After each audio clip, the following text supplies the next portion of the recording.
Waalaikumsalam warahmatullahi wabarakatuh.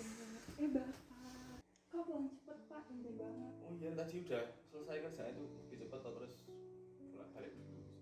Oh iya, ini aku tadi beliin baju baru Oh iya, buat siapa Pak? buat anak kita.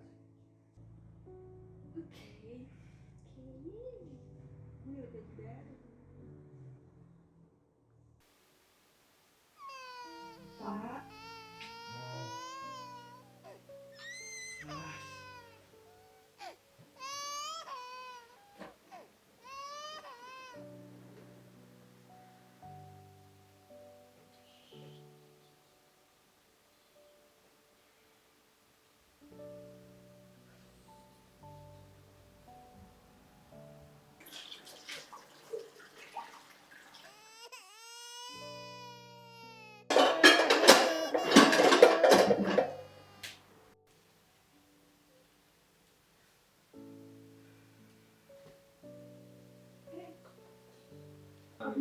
Udah kemarin sekarang itu surat-surat ibu lengkap. Oh, ini dengan foto atau mungkin tak ada di malam Pak. Mungkin kita janjian toh hari apa Pak? Selasa nih, nanti Selasa nanti kita ambil kan toh. Terus ya, kita ambil kita nanti bareng-bareng langsung ke lokasi.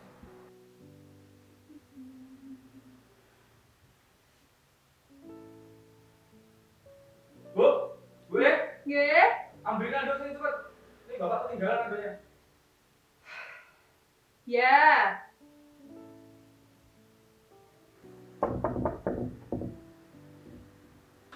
Assalamualaikum. Kok gendongnya kayak gitu? Siapa yang ngajarin kamu kayak gitu? Kebetulan kemarin saya udah konsultasi ke dokter, Bu, dan kata dokternya boleh kok gitu. Ibu itu lebih tua dari dokter kamu. Ibu udah punya 5 anak sehat-sehat sampai sekarang. Mbak ya nurut toh kalau dibilangin ibu. Mbak Yuni, ya ampun Mbak. Sini, silahkan duduk Mbak.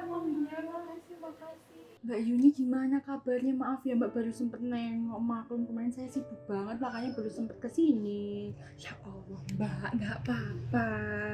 Alhamdulillah nih Mbak, saya dan bibinya juga sehat. Alhamdulillah. Tapi ya Mbak, gini loh Mbak, ASI saya tuh seret Mbak. Aduh, tapi makannya sehat nggak? Jangan-jangan Mbak Yuni makannya seblak basreng yang pedes-pedes. Alhamdulillah enggak sih Mbak, alhamdulillah udah ke ini sih, apa sayur-sayuran gitu udah. Alhamdulillah. Sekarang Mbak kalau cuman makan yang sehat-sehat gitu belum tentu asinya lancar, harus dibantu sama pelancar asi. Oh iya Mbak. Apa ya Mbak? Mbak ini nggak usah khawatir, saya ini ada produk dari bisnis saya itu toh Mbak. Namanya itu jamu tokcer asi Mbak, lihat Mbak. Nih. Wah, oke Mbak, boleh nih Mbak dicoba nih Mbak.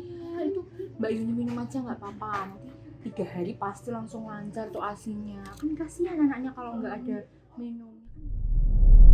Pasca melahirkan merupakan waktu pemulihan bagi seorang ibu untuk mengembalikan kondisinya agar seperti semula sebelum melahirkan.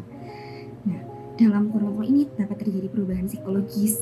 Jika seorang ibu tidak dapat menyesuaikan perubahan-perubahan tersebut, dapat berubah menjadi stres yang signifikan dan berkembang menjadi baby blues. Baby blues sendiri merupakan reaksi penyesuaian yang dialami seorang ibu akibat ekspektasi peran sebagai ibu yang tidak realistis. Dapat dikatakan sebagai baby blues apabila hal ini dialami dalam kurun waktu 2 minggu. Nah, dalam kurun waktu ini, seorang ibu belum memerlukan bantuan profesional. Akan tetapi jika sudah lebih dari 2 minggu, akan lebih baik jika mencari bantuan profesional karena hal itu dapat menjadi gejala postpartum depression. Postpartum depression ini memiliki beberapa gejala depresi. Seorang ibu dapat dikatakan mengalami hal ini jika mengalami 5 gejala dalam kurun waktu setidaknya lebih dari 2 minggu pasca melahirkan. Nah, teman-teman pada tahu nggak sih, terdapat beberapa faktor resiko yang dapat meningkatkan kemungkinan ibu pasca melahirkan untuk memiliki postpartum depression. Antara lain adalah siklus tidur yang berantakan, aktivitas fisik yang berlebihan, hingga kurangnya dukungan sosial pasca melahirkan. Apabila tidak ditangani tepat waktu, postpartum depression bahkan juga bisa menyebabkan gangguan depresif kronik pada ibu loh teman-teman. Bukan hanya berdampak buruk pada ibu, postpartum depression juga dapat mengganggu perkembangan bayi dan juga menurunkan ikatan antara ibu dengan bayi yang baru saja ia lahirkan. Bayi dengan ibu yang mengalami postpartum depression menunjukkan interaksi sosial yang minim dan juga mengalami keterlambatan dalam perkembangannya. Oke, setelah tahu nih faktor resiko apa saja yang bisa terjadi akibat postpartum depression, apa sih yang bisa kita lakukan? Ibu pasca melahirkan tidak boleh sendiri nih, perlu adanya dukungan dari berbagai pihak untuk mencegah terjadinya postpartum depression. Apa saja sih dukungan yang bisa diberikan? Dukungan sosial yang pertama dapat dilakukan oleh keluarga, tentunya oleh pihak suami. Suami dapat memberikan dukungan secara fisik dengan membantu pekerjaan rumah, serta membantu secara emosional. Tidak hanya itu, mertua juga harus sadar dan mengedukasi ibu pasca melahirkan berdasarkan studi empirik ataupun program kesehatan yang diberikan oleh puskesmas. Nah, untuk meredakan konflik dalam keluarga, kita bisa melakukan yang namanya komunikasi asertif.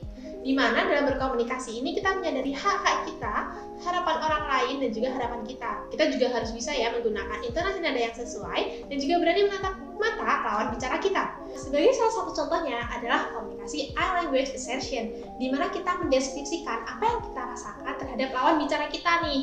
Kemudian kita juga memberikan penjelasan apa sih dampak dari perilaku atau perkataan mereka terhadap diri kita, serta berikan kesempatan ya bagi lawan bicaramu untuk merespon apa yang kamu rasakan. Sangatlah penting bagi kita sebagai keluarga dan masyarakat untuk berperan dalam memahami perjuangan yang telah dialami oleh ibu pasca melahirkan. Dengan memberikan dukungan sosial dan berkomunikasi secara asertif, kita dapat membantu ibu pasca melahirkan terhindar dari postpartum depression sehingga mampu menciptakan lingkungan yang sehat bagi ibu dan bayinya. Mari bersama-sama mendukung ibu pasca melahirkan agar para ibu dapat pulih dengan baik dan mampu merawat para calon generasi penerus bangsa yang lebih berkualitas.